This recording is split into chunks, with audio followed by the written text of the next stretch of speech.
Hello, everyone. I'm 18 Storm Track meteorologist Austin Haskins. We ended up having another really nice day on our Wednesday. Highs mostly into the mid to upper 50s across the area. Again, cooler to the north and east. We will be seeing clearing skies for today. We're starting off our Thursday with some drizzle and some mist and some very light showers passing through, mainly along and south of Highway 29, Highway 12, and Interstate 94, mostly the southern and southwestern parts of the area. But then we have to talk about this warm front we've been tracking the last couple of days for Friday and the latest on our precipitation chances for the weekend. So there is a lot to cover. We have the newest data in this morning, so we'll take a look at that here with you all. So we'll start off with the short term for today. Again, the mist, drizzle, and light showers will be exiting the area here by about 8 or 9 o'clock this morning, and we'll see decreasing clouds, and again, turn out to be a pretty good day across western Wisconsin. And as we head into tonight, we'll have some clouds around. The clouds will start to thicken a little bit more overnight. We may see a couple of showers and rumbles of thunder develop and track through, but the better chances for this are going to be south of 94 and 29, and then that kind of goes away by Friday morning.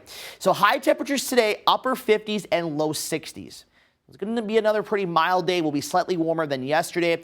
Low 50s as you get up towards Medford. And then tonight we're looking at low temperatures, mostly low to mid 40s with 30s east and northeast.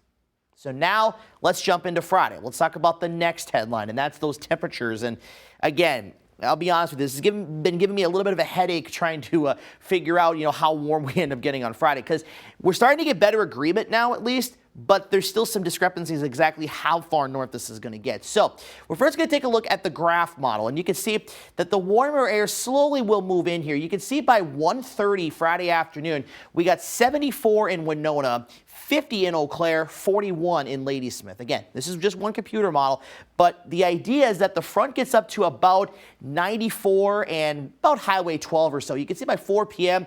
you have Neillsville at 59, 60 in Eau Claire, 62 Menominee, but look at Durand, Strum, and Black River Falls. You have mid to upper 70s and even 80 as you get out towards Wabasha and Red Wing. And then the front gets a little bit closer to Eau Claire, and then it'll kind of start to drift back to the south slightly as we get into the evening. But up to the north, temperatures in the 40s, even upper 30s in Medford. So now let's take a look at the European model. And this is the one that has been keeping that front farthest to the north, if you will.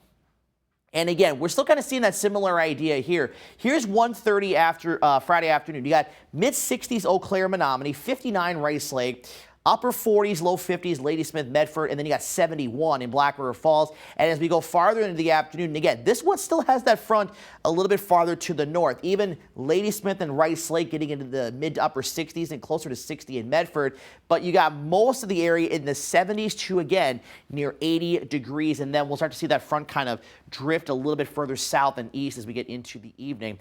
By 8 p.m., this is showing 40s north, 65 to 70 down to the south. Now, the GFS model is next. Now, this is the one that has been really a lot further south the last couple of days, but now we're starting to see this push a little bit further to the north. Now, it may take a while, at least what it's hinting at here, but this is showing by the afternoon, the front getting up to about Eau Claire and Fairchild. We have mid-60s and 70 in Menominee, Baldwin at 74, and then it kind of gets up to about Highway 64. You'll notice that it's still around 50 to 55 Bloomer, Cornell, but they will at least maybe warm up closer to 55 to 60 with this model, and then around 70 for Eau Claire.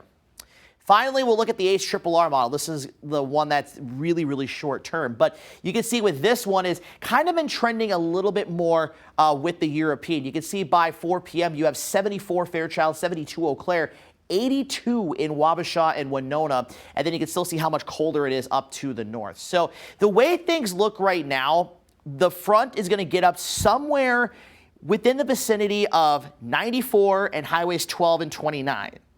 But how far north from there it gets remains to be seen. It could stay south of Eau Claire. It could get to those areas. It could maybe stay a little bit south or even go north. There's still question marks on how exactly far north this will get. So this is my thinking right now for high temperatures tomorrow. 73 for Eau Claire, 74 Menominee, 56 for Rice Lake, 53 in Ladysmith, 77 Black River Falls, 80 in Durand. So what I will say is this. If you are in Buffalo, Trempealeau, most of Jackson County, Pepin, and Pierce counties, you're going to have a very good chance of not only getting into the 70s, but some of you, especially as you get closer towards the Minnesota border, might get close to 80 degrees. If you're up in Ladysmith, Medford, you may end up only being in the 40s and 50s. In the middle, it's a bit of a toss-up at this point. And this may be a scenario where, say, you could be in, Ridgeland, Prairie Farm areas around the northern part of Dunn County, southern Barron County. It'll be maybe 55 to 60. But you go down towards Downsville and Durand in the southern parts of Dunn into Pepin County, and it may be close to 80 degrees. So that's the range in temperatures we have. So we'll keep you updated on how this will pan out. Now, during the day Friday, we're going to have cloudier skies to start. Again, those showers, maybe a rumble of thunder early, but then we will at least clear out. And then late in the day, we'll have a couple of showers to try to develop. That lid on the atmosphere is going to be holding, so that is going to suppress any rain or thunderstorm development. However, we could see some development into Friday night as that cold front gets a little bit closer to the area. And the Storm Prediction Center does have a marginal risk, a level 1 out of 5 risk in place for basically the entire WQOW area. So that is a level 1 out of level 5, which means an isolated strong to severe storm is possible. Now, we're not expecting a tornado threat with this, but we could see hail maybe up to quarter to half dollar size and some winds that could gust up to 60 miles per hour, though you can see here the wind threat is below the low category.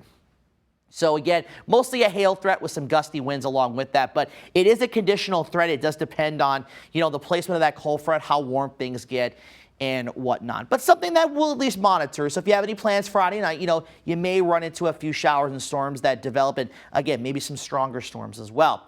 Now, let's go into Saturday and Sunday, because there's also another part to this system, as another low is going to be developing to the south, and that's going to bring rain, wintry mix, and snow potential to the area. So here's 4 p.m. We're looking at the GFS model here, and this one is having the low kind of track towards the Quad Cities, which would mean snow and a mix and colder air for basically the entire area. And then the precipitation kind of lingers into Sunday afternoon, but gradually moves out of here by the time we get into Sunday night. The European model is going farther north with this. And again, mostly all rain Saturday into Saturday evening. Then you can see by Sunday morning that mix and that could be snow, sleet, freezing, rain, and snow is north and east of Eau Claire. And most of the Chippewa Valley is all rain, as the low is near La Crosse. And then that'll move east, but we get this trough behind it that could bring in another, additional round of some rain and maybe some snow Sunday night into maybe early Monday morning. So there's still a lot of question marks on how that's going to play out. And again, with that warm front on Friday, that's going to pose a lot of question marks. So it's best to just stay tuned to the forecast as we get, through the next couple of days. We'll get newer data in, so we'll be able to kind of fine-tune this forecast a little bit. But certainly, it's going to be feeling like summer in spots tomorrow. Other areas, it's going to be still not too bad, but it just won't be as warm. And then we're looking at some messy weather into the weekend. But this is good because we're looking at precipitation totals for most areas in the ½ inch to an inch range. South and east of Eau Claire, we could have totals in the 1 to 2 inch range, and we need the precipitation, so we will certainly take it. So again, as we get towards the latter couple days of March into the start of April, which is on Tuesday, it's going to be a little all over the place, a little active as well, and we could see another chance for some rain and snow and maybe a bit of a mix as we get into Tuesday afternoon, Tuesday night into Wednesday of next week.